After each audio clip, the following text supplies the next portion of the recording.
Hello everyone. इस video में ना हम बात करने वाले हैं लोन आईपीओ एप्लीकेशन के लिए। मतलब आईपीओ लगाने के लिए हमें जो लोन लेना है वो कम से कम इंटरेस्ट में हम कैसे ले सकते हैं। इस वीडियो में ना मैं आपको बताऊंगा कैसे आप अपनी इफेक्टिव इंटरेस्ट की कॉस्ट है ना जो लगभग 3% के आसपास ला सकते हैं। तो सबसे पहले ना हम ये देख लेते हैं कि आईपीओ लोन किस किस तरीके से हम आईपीओ में लोन लेके पैसे लगा सकते हैं। यहाँ पर ना पहले दो ये वाली फैसिलिटीज़ हैं। पहले तो एक तो है आईपीओ फाइनेंसिंग और एक है यहाँ पे आईपीओ फंडिंग। आईपीओ फाइनेंसिंग है वो एनबीएफसी लगभग प्रोवाइड करती हैं। बजाज फाइनेंस होगी, अब जेएम फाइनेंशियल होगी और आनंद राठी भी अब प्रोवाइड करने लगी है। इसमें क्या 18 से 24% पर एनम के हिसाब से आपको इंटरेस्ट लगता है। जितने दिन के लिए आईपीओ उससे डिवाइड करके 365 डेज़ को उसके हिसाब से आपको इंटरेस्ट देना पड़ेगा। यहाँ पे जो मार्जिन होते हैं ना, मतलब आपकी तरफ से लगभग 10-15% यहाँ पे पैसे जाएंगे। बाकी पैसे आपको ये एनबीएफसी प्रोवाइड करेगी और आपकी आईपीओ एप्लीकेशन लग जाएगी। दूसरी आईपीओ फंडिंग, इसमें ना आपका जो मार्जिन लगेगा वो लगभग 50% के आसपास लगेगा। मतलब आधे पैसे आईपीओ एप्लीकेशन के लिए आप दोगे और आधे पैसे यहाँ पर बैंक देगा। जैसे कि कोटक बैंक प्रोवाइड करती थी पहले, आप कोटक बैंक यहाँ पे प्रोवाइड नहीं करती। बैंक ऑफ बड़ौदा और करूर ऐसा बैंक है जो लगभग ये फैसिलिटी प्रोवाइड करते हैं आईपीओ फंडिंग की, जिसमें 50% मार्जिन आपका खुद का जाता है और 50% बैंक देता है। इसका इंटरेस्ट लगभग 12 से 18% पर एनम के हिसाब से आता है। अब जो दो है ना, ये एक है लोन अगेंस्ट सिक्योरिटीज़। ये दोनों काफ़ी बढ़िया फैसिलिटी हैं। इनसे आप अगर आईपीओ के लिए लोन लेके लगाते हो ना तो आपकी इफेक्टिव इंटरेस्ट कॉस्ट है वो काफ़ी कम आ सकती है। एक तो लोन अगेंस्ट सिक्योरिटीज़ हो गया और ये ओवरड्राफ्ट अगेंस्ट एफडी। तो इसमें आपको क्या है, लोन अगेंस्ट सिक्योरिटीज़ में अगर आपके पास इक्विटी सिक्योरिटीज़ है कोई भी, उसके तरफ से आपको 45% यहाँ पे लोन मिल जाएगा। जैसे कि 10 लाख की सिक्योरिटीज़ हैं तो 4.5 लाख के आसपास ही आपको यहाँ पे लोन मिल जाएगा। और जो जैसे ये एफडी की बात करें, अगर 10 लाख की एफडी है तो लगभग यहाँ पर 9 लाख का जो है लोन मिल जाता है यहाँ पे। अब इनकी इंटरेस्ट की बात करें ना अगर, तो जो ये लोन अगेंस्ट सिक्योरिटीज़ है 9 से लेके यहाँ पे 11% तक पे आराम से आपको इंटरेस्ट लगेगा। मतलब 9 तक भी जा सकता है। जो आईडीएफसी बैंक है ना, आईडीएफसी फर्स्ट बैंक, वो 9.5% यहाँ पे लोन अगेंस्ट सिक्योरिटीज़ पे देता है। और उसमें भी कोई भी प्रोसेसिंग फ़ीस नहीं है। मतलब 1 रुपये की भी प्रोसेसिंग फ़ीस नहीं है। ग्रो है जो ग्रो, वो 10.5% पे लगभग प्रोवाइड करता है फैसिलिटी। और जीरोदा 11% के आसपास यहाँ पर लोन अगेंस्ट सिक्योरिटीज़ की फैसिलिटीज़ प्रोवाइड करता है।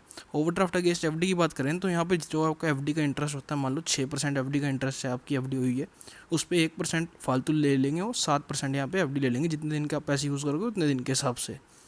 ये एसबीआई 1% लेता है फालतू, और जो एचडीएफसी है वो लगभग यहाँ पे 2% फालतू ले लेता है एफडी के ऊपर का ब्याज। अब बात कर लेते हैं इसको कम कैसे करें कॉस्ट को। जैसे अब ना जो हम आईपीओ लगाएंगे, जैसे लोन तो ले लिया मान लो आपने, या तो 9% पे ले लिया, 11% पे ले लिया, जो मर्जी। उसके बाद ना जो आईपीओ लगाना है ना, स्मॉल फाइनेंस बैंक से लगाना है। जैसे कि उत्कर्ष स्मॉल फाइनेंस बैंक होगी, जाना स्मॉल फाइनेंस बैंक होगी, उज्जीवन स्मॉल फाइनेंस होगी। ये पता है क्यों, इनका जो सेविंग का इंटरेस्ट है ना वो स्लैब वाइज मिलता है। जैसे कि 1 लाख से इतना कम है, अगर 1 लाख से लेके 5 लाख तक है तो इतना इंटरेस्ट मिलेगा। अगर 10,50,000 की बात करें ना, जो बिग एचएनआई की एप्लीकेशन होती है लगभग इतने की होती है, उस पर लगभग इफेक्टिव जो इंटरेस्ट रेट आ रहा है ना सेविंग का, वो 5.75% आ रहा है। मतलब अगर आप सेविंग के अकाउंट में पैसे बढ़े तो भी 5.75 के हिसाब से इंटरेस्ट मिलेगा आपको। अब मान लो तो अगर आपने 11% पे लोन ले लिया जो सबसे ज़्यादा है, तो आपको जो इंटरेस्ट पर डे आएगा ना वो 315 रुपये आएगा। जीरोदा की बात कर रहा हूँ मैं यहाँ पे, 11% उसी का है। और सेविंग इंटरेस्ट जो आपको मिल जाएगा वो 165 रुपये का मिल जाएगा। 150 रुपये आपके इफेक्टिव कॉस्ट आ जाएंगे यहाँ पे, जो कि 5.25% होता है सिर्फ।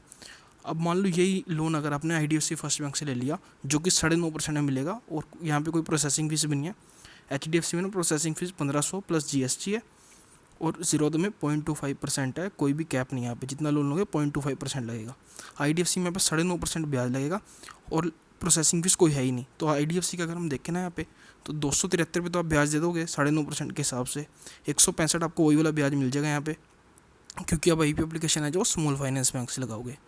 जो आपकी नेट इफेक्टिव कॉस्ट आ जाएगी ना यहाँ पे 3.75% आ जाएगी। 108 रुपये पर डे में आप एप्लीकेशन लगा सकते हैं आईपीओ की, वो भी 10,50,000 की बिग एचएनआई की एप्लीकेशन हम आराम से लगा सकते हैं यहाँ पर, वो भी सिर्फ 3.75% में।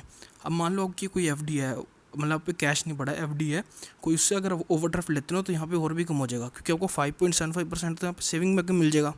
उसमें से मान लो आपने 8% पे एफडी का ले लिया, तो उसके हिसाब से आपको 2.25% पे आपको यहाँ पे लोन मिल जाएगा आईपीओ लगाने के लिए आपकी एफडी के ऊपर ही। 7 दिन के लिए यूज़ करोगे, दोबारा वापस अपनी ओवरड्राफ्ट में पा दोगे पैसे, तो आपके सिर्फ 7 दिन के ही चार्जेस लगेंगे। तो इसी तरीके से अगर आप आईपीओ एप्लीकेशन लगाओगे लोन लेके, तो आपकी इफेक्टिव जो इंटरेस्ट कॉस्ट है ना वो काफ़ी कम आ जाएगी। जो आईपीओ का प्रॉफिट होता है उसके हिसाब से, अगर नहीं भी मिलेगा तो भी ज़्यादा यहाँ पे कोई आपका खर्चा नहीं आने वाला। लगभग 100-150 रुपये रोज़ का आएगा, एक दिन का 100-150 रुपये आएगा। और ज़रूरी नहीं आपको रोज़ ही लेके रखना है, जब जब IPO आएगा तब ले सकते हो, फिर वापस कर सकते हो आप। तो अगर आपको वीडियो अच्छी लगी हो तो वीडियो को लाइक कर देना और चैनल को सब्सक्राइब भी कर देना।